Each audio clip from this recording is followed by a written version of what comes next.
Dear learners, welcome to Easy English with Kadu sir.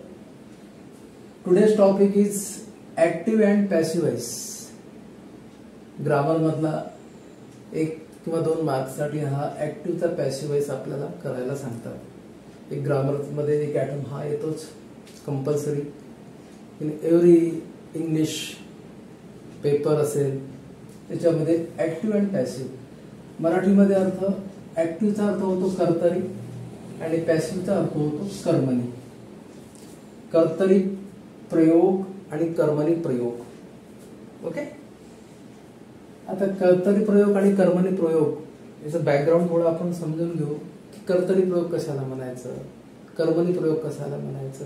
वाक्य जर आपण घेतलं समजा या ठिकाणी ही राईट अ लेटर. ओके, हे वाक्य घेतलं आपण. बघा ग्रामरचं कोणतेही आपल्याला ॲटम सोडवत असताना two things you have to remember. तर त्या टू थिंग्स म्हणजे कोणत्या? What is the tense and what type of sentence, kinds of sentence. वाक्याचा प्रकार आणि काळ या दोन महत्वाच्या गोष्टी आपल्याला. त्याच्यासाठी आपल्याला टेन्सेस आणि टाइप्स ऑफ सेंटेन्स एक छोटा व्हिडिओ आहे आपला, बघू शकता तो. तर पहिल्यांदा आपण असं ओळखून घेऊ टेन्स म्हणजे वर्ब. वर्ब कोणत्या फॉर्म मध्ये आहे? V1 फॉर्म मध्ये आहे, म्हणजे हा आहे सिंपल प्रेझेंट टेन्स. ओके, नंतर type of kinds of sentence. कोणतं सेंटेन्स आहे? हे आहे असर्टिव्ह सेंटेन्स. ओके, किंवा डिक्लेरेटिव्ह सेंटेन्स म्हणतो आपण, कारण त्याची ओळखण्याची खूण कोणती आहे? सब्जेक्ट वर्ब आणि ऑब्जेक्ट आणि फुल स्टॉप. Subject verb object. तर ह्या दोन गोष्टी. तर दिलेलं वाक्य हे ऍक्टिव्ह वॉइसचं आहे, म्हणजे कर्तरी प्रयोगचं आहे. कर्तरीचा अर्थ काय होतो? जिथं कर्तापासून सुरुवात आहे. बरोबर आहे, कर्ता नंतर क्रियापद आणि कर्म. स्ट्रक्चर मध्ये आपण बघितलं ना. तर जिथून सुरुवातच ही नाउन प्रोनाउन्स पासून असेल त्या वाक्याची, बरोबर आहे, आणि त्याच्यानंतर वर्ब असेल आणि नंतर कॉम्प्लिमेंटरी ऑब्जेक्ट असतील, तो असतो ऍक्टिव्ह वॉइस म्हणजे कर्तरी प्रयोग. ओके, आणि याचा आपल्याला कर्मणी प्रयोग करायचा आहे, म्हणजे बरोबर आहे ऑब्जेक्ट फाइंड आउट करून आपल्याला त्याचं वाक्य करायचं आहे. ओके, सो दिस इज आणि ऍक्टिव्ह पॅसिव्हचा याचा अर्थ काय होतो? जनरली जसं एखादी क्रिया कोणाकडून केल्या गेली. Ravan was slain by the Ram. Okay, lion hunt deer. Deer was hunt by lion. Okay, so एखादी क्रिया कोणाकडून केल्या गेली, जसं he was admitted in hospital, he was brought. तर ऍक्टिव्ह आणि कर्मणी, जसं ऍक्टिव्ह आणि पॅसिव्ह अर्थ काय आपल्याला शॉर्ट मध्ये समजायचं झालं तर ऍक्टिव्ह म्हणजे त्याची सुरुवात सब्जेक्ट पासून असते, आणि याचा जर पॅसिव्ह करायला गेलो आपण तर पॅसिव्ह असं होईल अ लेटर. मूळ वाक्याचा जो काढतो टू बीच्या फॉर्म मध्ये लिहा, म्हणजे इज.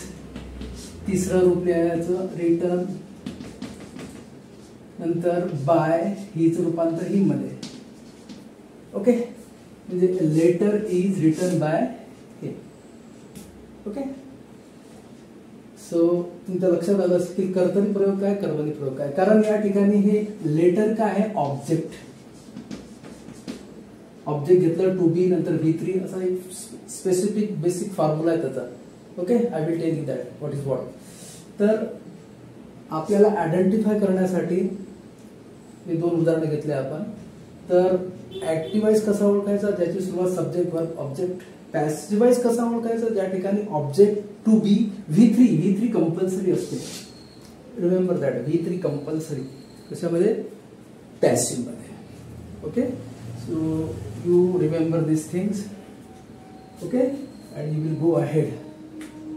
तर समजलं ऍक्टिव्ह वॉइस म्हणजे कर्तरी प्रयोग कर्त्यापासून सुरुवात आणि पॅसिव्ह वॉइस म्हणजे कर्मणी प्रयोग कर्मापासून सुरुवात असते. मला वाटतं तुमच्या हे लक्षात आलं असेल.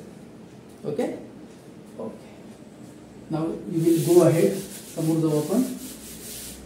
ऍक्टिव्हचं पॅसिव्ह वॉइस करत असताना प्रॉमिनंट प्रोनाउन्स मध्ये जे काही बदल आहेत ते बदल आपल्याला करायचे असतात.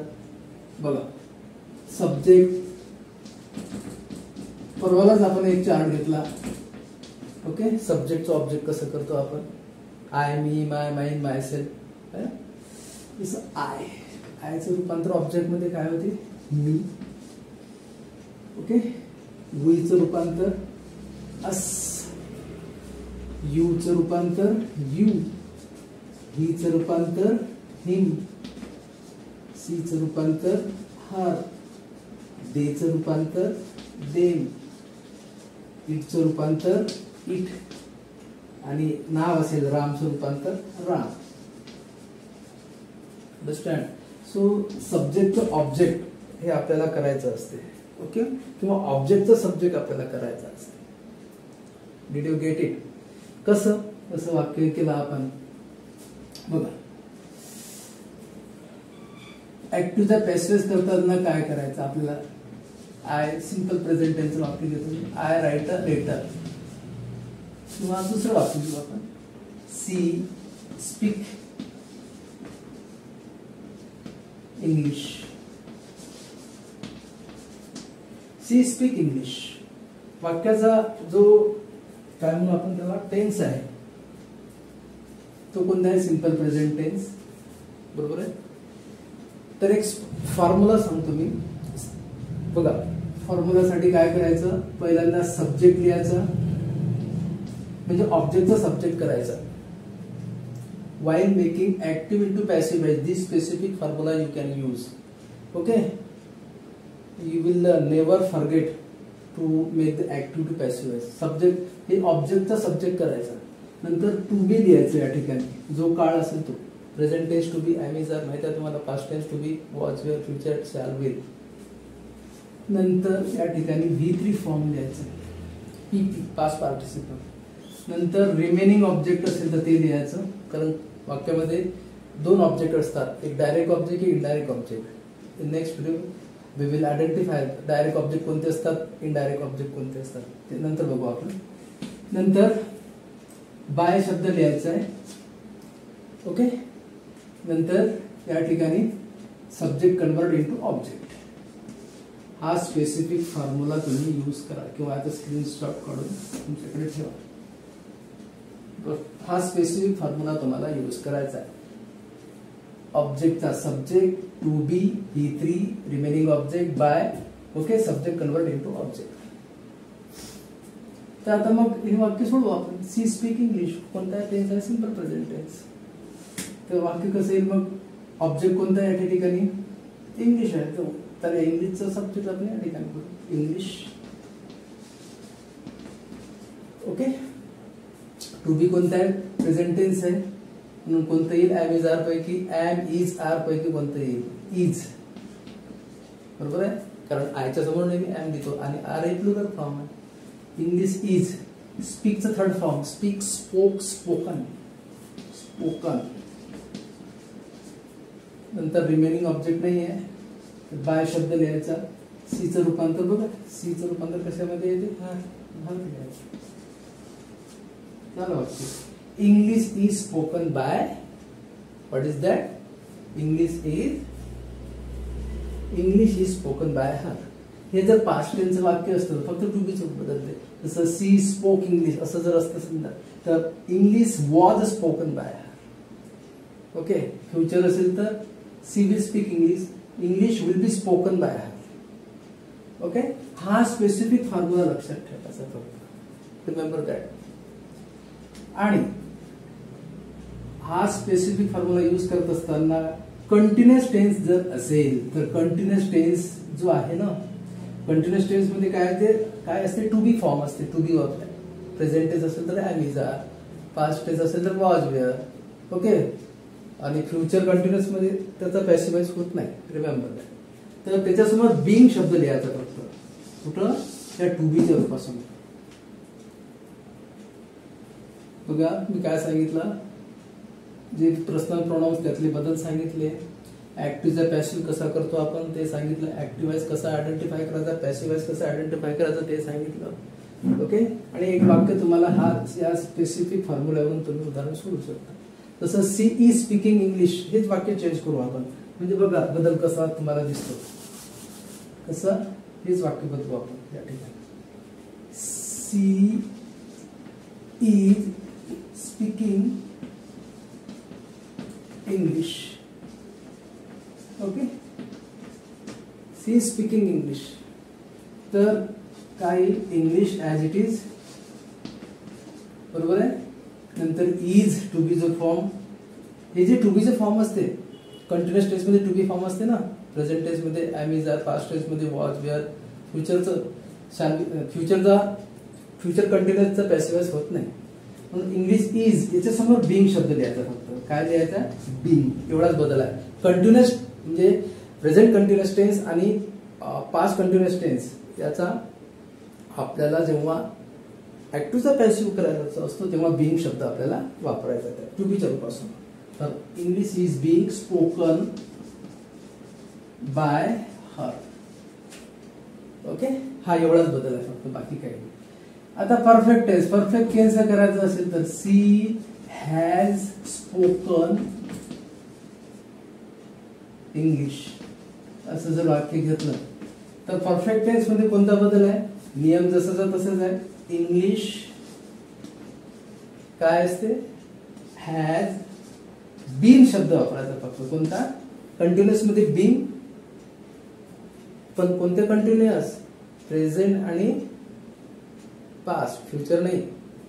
परफेक्ट प्रेझेंट आणि परफेक्ट पास्ट मध्ये जे हॅव हॅज असते त्याच्यासमोर बी शब्द वापरायचा. Spoken by her, English has been spoken by. Okay, so you remember these rules and definitely you will get the understanding active and passive voice. Okay, so my dear learner and student, active passive voice ची ही concept जी आहे, कारण grammar मध्ये काय concept महत्वाचे आहे, हा formula use करा. Okay, आणि एक इम्पेरेटिव्ह टाईपचा एक ऍक्टिव्हचा पॅसिव्ह voice असतो. ओके, तो आपण नेक्स्ट पार्ट मध्ये घेऊ. या ठिकाणी तुम्हाला मी काय सांगितलं, simple tense, continuous tense, perfect tense याचं ऍक्टिव्हचं पॅसिव्ह कसं करतो याबद्दल आपण या व्हिडिओमध्ये माहिती घेतलेली आहे. ओके, सो तुम्हाला व्हिडिओ जर आवडत असतील, you do share, like and subscribe more and more to the student. Okay, कारण इझियर आणि इन शॉर्ट मध्ये आपण, कारण लेक्चर जर घेतलं तर 30-40 मिनिटाचं एक तासाचं लेक्चर होते, परंतु इन शॉर्ट, इन ब्रीफ, एक क्वेश्चन टॅगचा एक पार्ट घेतलेला आहे, एक व्हिडिओ घेतलेला आहे. तो जर व्हिडिओ तुम्ही शॉर्ट मध्ये असं बघितला, म्हणजे शॉर्ट मध्ये दिलेला आहे, तो जर बघितला तर डेफिनेटली तुम्हाला क्वेश्चन टॅग पण चांगल्या प्रकारे सोडवता येईल. हेल्पिंग वर्ब सांगितलेला आहे, पर्सनल प्रोनाउन्स ते लिहून काय करा, the key of the English I taught you.